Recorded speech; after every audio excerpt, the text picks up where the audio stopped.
तुमची नॉलेज तपासल्या जाणार नाही. या परीक्षेमध्ये सिव्हिल सर्वंट्सच्या क्वालिटी सुद्धा शोधल्या जाणार आणि सिव्हिल सर्वंट्सच्या क्वालिटीज मला अजून तेवढा अंदाज आलेला नाही त्यामुळे माफ करा, पण as far as I know the qualities of a civil servant, number 1 problem solving approach. तर तुम्ही कुठल्याही प्रश्नाला उत्तर देताना are you able to solve a problem, do you have that solution oriented mind, number 1 हे तपासलं जातं.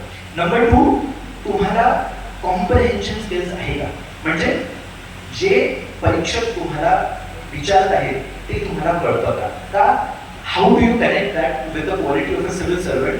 As a civil servant, as a bureaucrat तुम्हाला सगळ्यात मोठी जबाबदारी असते गव्हर्नमेंटने बनवलेल्या पॉलिसीजला इम्प्लिमेंट करणं. विधानसभेने किंवा लोकसभेने बनवलेल्या नीतीज, पॉलिसीज, ॲक्ट्स या सगळ्यांचं इम्प्लिमेंटेशन एका सिव्हिल सर्वंटला करायचं असतं. रूल रेग्युलेशन सगळं. आता तुम्हाला या सगळ्या गोष्टी कळणारच नाही. तुम्ही एक रूल वाचलं, तुम्ही संविधान वाचलं, तुम्ही ऍक्ट वाचलं, तुम्हाला त्याचा अर्थ कळलं नाही, तुम्ही त्याचं इम्प्लिमेंटेशन कसं कराल. सरकारने बनवलेली एक योजना असेल, त्याचं इम्प्लिमेंटेशन करण्यासाठी तुम्हाला त्याचा अर्थ समजणं हवंय ना. तर ती क्वालिटी ऑफ कॉम्प्रिहेन्शन कुठे तपासल्या जाते, UPSCच्या CSAT-मध्ये. UPSCच्या मेन परीक्षेतल्या सगळ्या प्रश्नांमध्ये प्रश्नात 2 भाग आहे की 3 भाग आहे, किती भाग आहे, त्याचं उत्तर कसं द्यायचं हे तेव्हा कळेल जेव्हा आपल्याला त्या प्रश्नातला सार समजेल की परीक्षा काय शोधत आहे आणि काय शोधत आहे. तर हे एक सिव्हिल सर्वंटच्या क्वालिटीज. त्यामुळे अभ्यास करताना फक्त अभ्यास करायचा नाही, एका सिव्हिल सर्वंटच्या दृष्टिकोनातून अभ्यास करायचा की हा अभ्यास केल्यामुळे मला भविष्यात काय उपयोग मिळेल किंवा हा अभ्यास करून मी काय बनण्याचा प्रयत्न करतोय, तेव्हाच आपण जाऊन ती परीक्षा पास करू. आता हा झाला दुसरा मिस्टेक की आपण फक्त अभ्यासासाठी अभ्यास करतो, आपण सिव्हिल सर्वंट सारख्या क्वालिटीज अंगी आणत नाही. आणि तिसरा प्रॉब्लेम असा की आपण पहिल्या काही वर्षात या एक्झामला सिरियसली घेत नाही. आणि हा माझा सगळ्यात मोठा प्रॉब्लेम होता. ही सगळ्यात मोठी चूक माझी होती की सुरुवातीच्या वर्षांमध्ये मी या परीक्षेला सिरियसली घेतलं नाही. Now what do you mean by not taking the exam seriously. तुम्हाला परीक्षेचा आराखडा माहिती नसतो. तुम्ही फक्त परीक्षा देण्यासाठी अभ्यास करता. तुम्ही प्रिलिम्समध्ये जाता दिवसात 15 तास अभ्यास करून, पण प्रिलिम्समध्ये किती प्रश्न कोणत्या टॉपिकमधून येणार, मेन एक्झाममध्ये किती प्रश्न असतात, किती मार्क्स असतात, एंटायर एक्झामिनेशन किती मार्क्सची असते, इंटरव्ह्यूला किती मार्क्स असतात, कोणत्या स्टेजला काय कट ऑफ आहे, कोणत्या कॅटेगरीला काय कट ऑफ आहे, एवढं सगळं माहिती नसल्यानंतर तुम्ही कसं एक्झाम क्वालिफाय करणार. ही एक महत्त्वाची चूक असते. आणि त्याच्यासोबत एक महत्त्वाची चूक म्हणजे पहिल्याच वर्षी दुसऱ्याच वर्षी कॉलेज सोबत परीक्षा देण्याचा प्रयत्न करणं. आता असं बरेच लोक हे करतात सुद्धा, पण महत्त्वाचा माझी अशी चूक झाली की मी MA मध्ये पण ऍडमिशन घेतली आणि त्याचसोबत एक्झाम देण्याचा पण प्रयत्न केला आणि दोन्ही बिघडले. त्यामुळे at least for the first 2 attempts try to give the exam entirely. आणि 2 वर्षानंतर जेव्हा तुम्हाला कळतंय की माझं होत नाहीये किंवा त्याला त्रास होतोय, तर सोबत मग 2 वर्षानंतर आपण MA करता येतं किंवा जॉब करता येतं, अशा प्रकारच्या गोष्टी करता येतात. तर पहिल्या 2 वर्ष तुम्ही पूर्ण जोर टाकून या परीक्षेचा अभ्यास करा असं म्हणणं माझं असेल. आता तिसरी किंवा शेवटची जी चूक असते ती असते पूर्ण एक्झामला एका सोबत न पकडता फक्त प्रिलिम्सचा अभ्यास करणं. हे खूप टेक्निकल चूक आहे. आणि जे लोक आता सध्या करंटली एक्झाम सायकलमध्ये आहेत त्यांनाही कळेल की मी एकदा प्रिलिम्स दिली, फेल झालो, 2दा प्रिलिम्स दिली, फेल झालो, 3दा प्रिलिम्स दिली, फेल झालो. त्याच्यानंतर पुढचा सगळा अभ्यास माझा फक्त प्रिलिम्ससाठी असतो. मी विसरतो की ही UPSC सिव्हिल सर्व्हिसेस एक्झाम फक्त प्रिलिम्स नाही आहे, ही प्रिलिम्स पण आहे, ही मेन्स पण आहे, ही इंटरव्ह्यू पण आहे. आणि प्रिलिम्स आणि मेन्सच्या मध्ये फक्त 2 महिन्याचा अंतर असतो. त्यामुळे तुम्हाला प्रिलिम्स अभ्यास करण्याआधी मेन्सचा अभ्यास करणं खूप महत्त्वाचं असतं. तर हे सगळं तेव्हाच होतं जेव्हा तुम्हाला आधीपासून माहिती आहे की दरवर्षी संपूर्ण एक्झाम पूर्ण होते. असं व्हायला नको की मी प्रिलिम्स क्वालिफाय केला 4थ्या अटेम्प्टला आणि मेन्सच झाली. माझं तसंच झालं. पहिल्या अटेम्प्टला, दुसऱ्या अटेम्प्टला प्रिलिम्स नाही निघालं, तिसऱ्याला मी प्रिलिम्स केलं पण मेन्स झालं, पण खूप कमी मार्कांनी झालं, राहिलं. 4थ्या अटेम्प्टला गेलो, प्रिलिम्स निघालं, मेन्स निघालं, मेन्सला खूप चांगले मार्क आले, पण इंटरव्ह्यूमध्ये ओव्हर कॉन्फिडंट झालो आणि परत अटेम्प्ट चुकला. 5व्या अटेम्प्टला प्रिलिम्सच केलं. तर अशा सगळ्या गोष्टी असतात. का होतात? कारण आपण या पूर्ण परीक्षेला एका स्वरूपात एकत्र बघत नाही. आपण 2 वेळा अपयश आल्यानंतर फक्त प्रिलिम्सला बघण्याचा प्रयत्न करतो. त्यामुळे या परीक्षेला एकत्र सुरुवात करत आणि जे लोक पहिल्यांदा किंवा दुसऱ्यांदा किंवा आता एक्झाम सायकलमध्ये आहेत पुढच्या 1-2 वर्षात, त्यांच्यासाठी हा संदेश असेल की आधी मेन्स तयार करा, मग प्रिलिम्सकडे जा. हा खूप टेक्निकल, विद्यार्थी मित्र जे शाळेत आहे त्यांच्यासाठी हा महत्त्वाचा नसेल, त्यांच्यासाठी वेगळा संदेश. आता ही होत्या चुकी, मी काय चूक केली आणि कुठल्या चुकी विद्यार्थी करतात जे as a mentor me observe केल्या. आता असं का असतं की महाराष्ट्रातून आपला एवढा कमी रिप्रेझेंटेशन असतो? महाराष्ट्रातून याच्या आधी आपण ऐकले की उत्तर भारतीयांचा जास्त रिप्रेझेंटेशन असतो, महाराष्ट्राचं सिव्हिल सर्व्हिसेसमध्ये कमी रिप्रेझेंटेशन असतो. त्याचा अर्थ असा का की आपल्यामध्ये टॅलेंट कमी आहे? त्याचा अर्थ असा काय की आपली पॉप्युलेशन कमी आहे? आपली पॉप्युलेशन पण कमी आहे.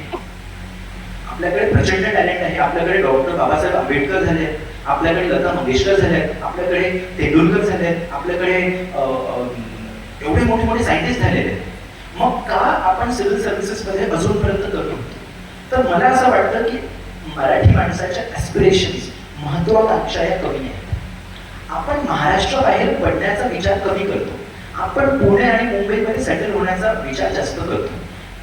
4-5 वर्षाआधी दिल्लीमध्ये महाराष्ट्रातल्या विद्यार्थ्यांची संख्या खूप कमी होती. आज ती प्रचंड वाढलेली आहे आणि त्यासोबतच वाढलंय ते महाराष्ट्राचं रिप्रेझेंटेशन रिझल्टमध्ये. आणि या गोष्टीत मला खूप आनंद होतो की आज या 2024च्या सिव्हिल सर्व्हिसेसच्या रिझल्टमध्ये महाराष्ट्राने भारतात 3ऱ्या नंबरचा सगळ्यात जास्त रिझल्ट दिला आहे. 93 selections in civil services examination from Maharashtra. So, from a state that did not give a lot of civil servants to a state जो देशात 3ऱ्या सगळ्यात जास्त सिलेक्शन देतोय, महाराष्ट्र. ते का झालंय? ते झालंय कारण आपल्या ॲस्पिरेशन्स वाढतात. आणि ते सगळ्यात महत्त्वाचं कारण वाढण्याचा असा की आपल्याकडे एवढ्या संस्था वाढल्या आहेत महाराष्ट्रात. महाराष्ट्र शासन, जिल्हा प्रशासन ह्या सगळ्या एवढ्या संस्था वाढवून एवढे स्टायपेंड, एवढ्या स्कॉलरशिप्स, SYAC नावाची एक संस्था आहे, शिवम सरांनी सांगितलं, सारथी आहे, भारती आहे, महाज्योती आहे, अमृत आहे.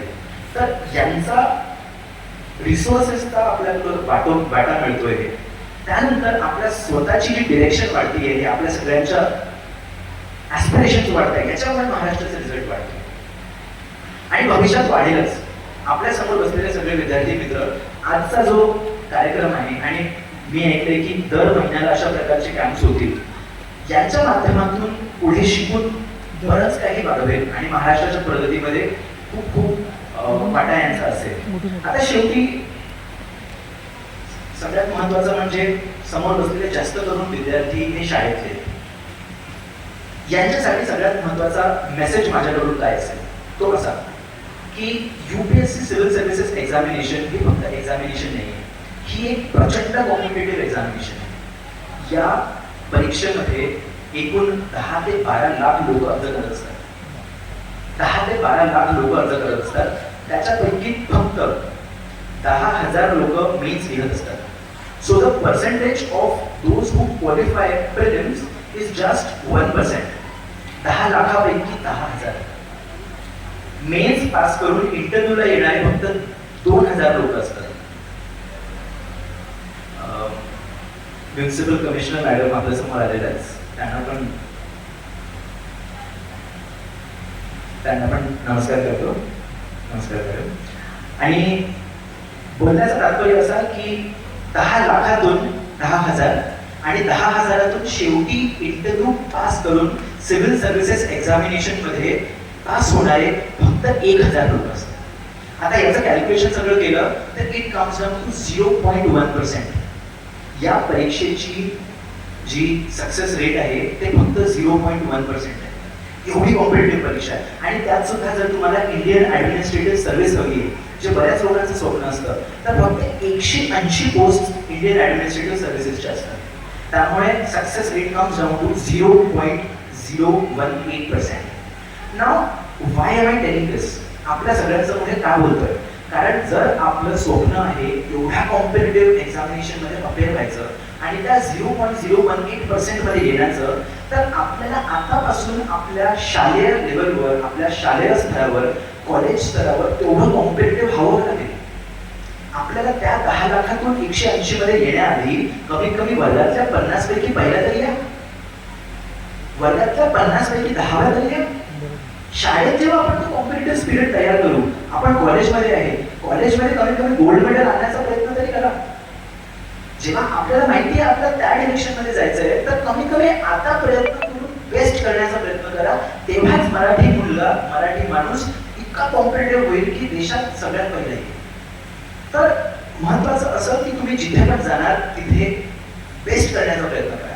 आता हे युपीएससी सिव्हिल सर्व्हिस एक्झामिनेशन बद्दल झालं, पण युपीएससी सिव्हिल सर्व्हिसेस एक्झामिनेशन व्यतिरिक्त असे बरेच पर्याय असतात जे आपल्याला हवे असतात, किंवा आपल्याला सिव्हिल सर्व्हिसेस नको, आपल्याला नाही बनायचं आहे, आपल्याला इथे जायचं आहे, मग त्यामध्ये सुद्धा मी बेस्ट करणार अशी आपली मेंटॅलिटी असली पाहिजे. तर मी जर डॉक्टर बनतोय तर मी एम्सचा डॉक्टर बनण्याचं स्वप्न ठेवायचं.